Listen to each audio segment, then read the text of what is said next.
teman-teman semua, salam sehat, salam semangat. Kembali lagi bersama saya Nur Fadilah Indrasari, peserta Latsar CPNS Kota Tarakan Angkatan 59 dengan NDH 27.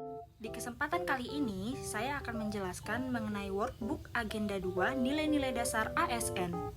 Pada lampiran berikut, ada 7 alasan rasional pentingnya pelayanan prima. Yang pertama, kepuasan pelanggan merupakan sarana untuk menghadapi kompetisi di masa yang akan datang. Yang kedua, kepuasan pelanggan merupakan promosi terbaik. Yang ketiga, kepuasan pelanggan merupakan aset terpenting. Yang keempat, kepuasan pelanggan menjamin pertumbuhan dan perkembangan organisasi. Yang kelima, pelanggan makin kritis dalam memilih produk atau jasa. Keenam, pelanggan puas akan kembali atau customer retention. Dan yang terakhir, pelanggan yang puas mudah memberikan referensi. Selanjutnya, ada hal fundamental dalam pelayanan publik. Ada 4 poin. Poin pertama, pelayanan publik merupakan hak warga negara sebagai amanat konstitusi. Poin kedua, pelayanan publik diselenggarakan dengan pajak yang dibayar oleh warga negara. Poin ketiga, pelayanan publik diselenggarakan dengan tujuan untuk mencapai hal-hal yang strategis bagi kemajuan bangsa di masa yang akan datang.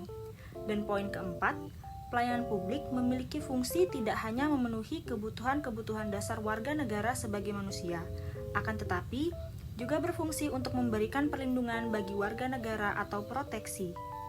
Selanjutnya, ada konsep responsibilitas dan akuntabilitas. Responsibilitas adalah kewajiban untuk bertanggung jawab yang berasal dari moral individu, sedangkan akuntabilitas adalah kewajiban untuk bertanggung jawab kepada seseorang atau organisasi yang memberikan amanat. Selanjutnya, bagaimana peran kita untuk menciptakan lingkungan yang akuntabel? Terdapat 9 poin agar terciptanya lingkungan akuntabel.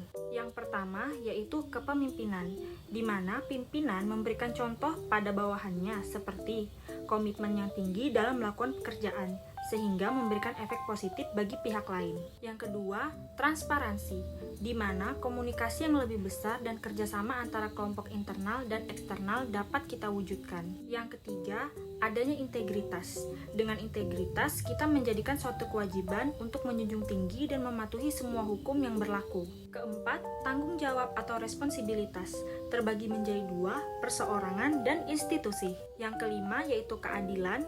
Keenam, kepercayaan. 7, keseimbangan. 8, kejelasan.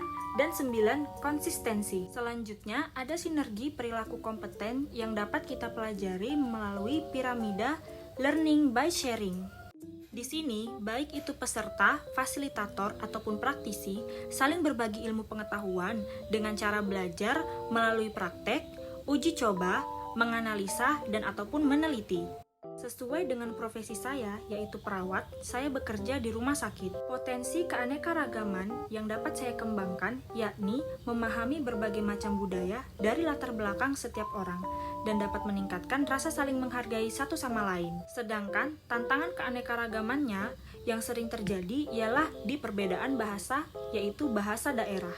Selanjutnya ada kerangka budaya adaptif, yang didasarkan oleh tujuan organisasi atau perusahaan, dipandu dengan beberapa prinsip yaitu nilai budaya, visi, nilai perusahaan, strategi perusahaan, struktur, pemecahan masalah, dan kerjasama, di mana prinsip tersebut dijalankan dengan berbagai aturan yang telah diatur.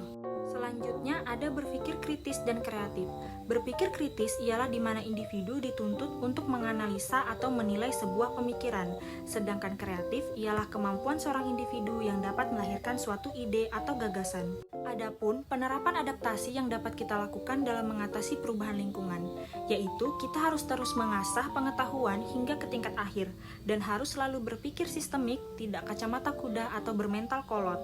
Sekarang kita masuk di tantangan dalam penerapan WOG. Yang pertama yaitu perbedaan kapasitas SDM dan institusi yang bisa menjadi kendala serius ketika pendekatan WOG. Yang kedua adalah kepemimpinan yang tidak mampu mengakomodasi perubahan nilai dan budaya organisasi. Yang ketiga, perbedaan nilai dan budaya organisasi yang bisa menjadi kendala dalam upaya kolaborasi. Sekian dari saya, semoga apa yang saya jelaskan dapat dipahami oleh teman-teman. Salam sehat, salam semangat.